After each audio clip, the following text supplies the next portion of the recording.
ड़मो ड़मो सिद्धे साहूरम। प्राचीन काल में अनेक आचार्य हुए।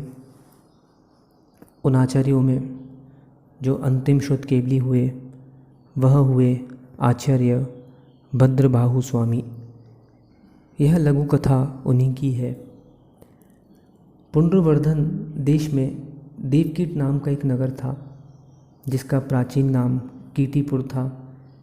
इस नगर में सोम शर्मा नाम का एक ब्राह्मण रहता था और उसकी पत्नी का नाम सोमश्री था। उससे भद्रबाहु का जन्म हुआ था। बालक स्वभाव से ही होनहार और कुशाग्र बुद्धि था। उसका क्षयोक्षम और धारण शक्ति प्रबल थी। आकृति सौम्य और सुंदर थी। वाणी मधुर थी, स्पष्ट थी। एक दिन वह बालक नगर के बाहर अन्य बालकों के साथ गटुओं से खेल रहा था अर्थात गोलियों से खेल रहा था। खेलते खेलते उसने 14 गोलियों को एक पर एक पंक्ति खड़ा कर दिया। उज्जैनगिरी गिरनार के भगवान नेमिनाथ की यात्रा से वापस आते हुए चतुर्शुद्ध केवली गोवर्धन स्वामी संघ सहित कोटिग्राम पहुँचे। उन्होंने बालक भद्रबाहु को देखकर जान लिया कि यही बालक थोड़े दिनों में अंतिम शुद्ध केवली और घोर तपस्वी होगा। अतः उन्होंने उस बालक से पूछा कि तुम्हारा क्या नाम है और तुम किसके पुत्र हो। तब भद्रबाहु ने कहा कि मैं सोम शर्मा का पुत्र हूँ और मेरा नाम भद्रबाहु है। आचार्य श्री ने कहा कि क्या तुम चलकर अपने पिता का घर बता सकते हो। बालक तत्काल आचार्य श्री को अपने पिता के घर ले गया। आचार्य श्री को देखकर सोम शर्मा ने भक्तिपूर्वक उनकी वंदना की और बैठने के लिए उच्चासन दिया। आचार्य श्री ने सोम शर्मा से कहा कि आप अपना बालक हमारे साथ पढ़ने के लिए भेज दीजिए। सोम शर्मा ने आचार्य श्री से निवेदन किया कि बालक को आप खुशी से ले जाइए और पढ़ाइए।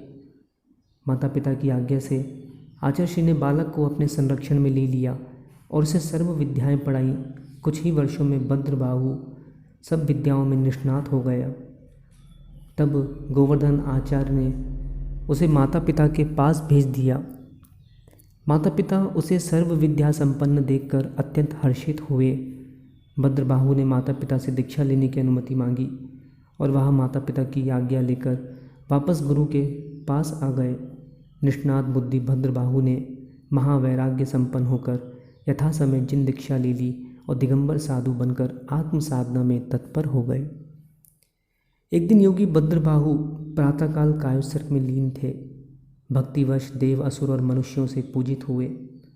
गोवर्धन आचार्य ने उन्हें अपने पट पर प्रतिष्ठित कर संघ का सब भार भद्रबाहु को सौंप कर निशल्य हो गए। कुछ समय बाद गोवर्धन स्वामी का स्वर्गावास हो गया और गुरु के स्वर्गावास के पश्चात भद्रबाहु सिद्धि संपन्न मुनिपुंगव हुए। कठोर तपस्वी और आत्मध्यानी संघ का सब भार वहन करने में वे निपुण थे। वे चतुर्दश पूर्वधर और अष्टांग महानिमित्त के पारगामी शुद्ध केवली थे। अपने संघ के साथ उन्होंने अनेक देशों में विहार कर धर्मोपदेश द्वारा जनता का महान कल्याण किया। भद्रबाहु शुद्ध केवली यत्र देशों में अपने विशाल संघ के साथ विहार करते हुए उज्जैन पधारे और क्षिप्रा नदी के किसी उपवन में ठहरे। वहाँ सम्राट चंद्रगुप्त मौर्य ने उनकी वंदना की, जो उस समय प्रांतीय उपराजधानी में ठहरा हुआ था। एक दिन भद्रबाहु आहार के लिए नगरी में गए। वे एक मकान के उस भाग में उपस्थित हुए जिसमें कोई मनुष्य नहीं था, किंतु पालने में झूलते हुए एक बालक ने कहा, मुनि तुम यहाँ से शीघ्र चले जाओ। तब भद्रबाहु ने अपने निमित्त ज्ञान से जाना कि यहाँ 12 वर्ष का भारी दुर्भिक्ष पड़ने वाला है और 12 वर्ष तक वर्षा न होने से अन्न आदि उत्पन्न न होंगे और धन्य धान से समृद्ध यह देश शून्य हो जाएगा और भूख के कारण मनुष्य को खा जाएगा। यह देश राजा मनुष्य और तस्कर आदि से विहीन हो जाएगा। ऐसा जानकर आहार लिए बिना लौट गए और जिन मंदिर में आकर आवश्यक क्रिया संपन्न की और अपराह्न काल में समस्त संघ में घोषणा कर दी कि यहाँ 12 वर्ष का घोर दुर्भिक्ष होने वाला है, अतः सब संघ को समुद्र के समीप दक्षिण देश में जाना चाहिए। सम्राट चंद्रगुप्त ने रात्रि में सोते हुए 16 स्वप्न देखे। वह आचार्य भद्रबाहु से उनका फल पूछने और धर्मोपदेश सुनने के लिए उनके पास आया और उन्हें नमस्कार कर उनसे धर्मोपदेश सुना, अपने स्वप्नों का फल पूछा। तब उन्होंने बताया कि तुम्हारे स्वप्नों का फल अनिष्ट सूचक है। यहाँ 12 वर्ष का घोर दुर्भिक्ष पड़ने वाला है, उससे जन धन की बड़ी हानि होगी। चंद्रगुप्त ने यह सुनकर पुत्र को राज्य देकर भद्रबाहु से दीक्षा ले ली।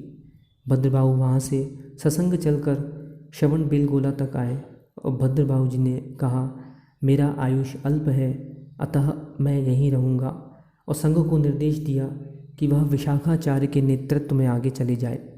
भद्रबाहु शुद्धकेवली होने के साथ अष्टमहानिमित्त के भी पारगामी थे।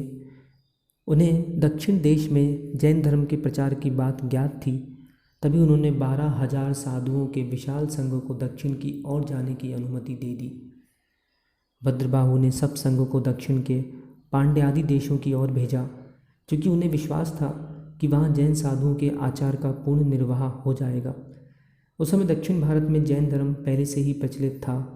यदि जैन धर्म का प्रसार वहाँ नहीं होता तो इतने बड़े संघ का निर्वाह वहाँ किसी तरह नहीं हो सकता था।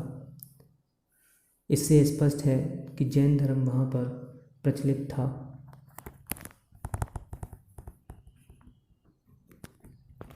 भद्रबाहु स्वामी और उनके शिष्य चंद्रगुप्त वहीं रह गए। चंद्रगुप्त मुनि ने अपने गुरु भद्रबाहु जी की खूब सेवा की और उन्होंने वहीं पर आचार्य भद्रबाहु स्वामी का निर्विकल्प समाधि मरण वहीं पर गोमटेश में चंद्रगिरी पर्वत पर वहीं पर कराया। आदि जड़िंदम जयदु जयदु।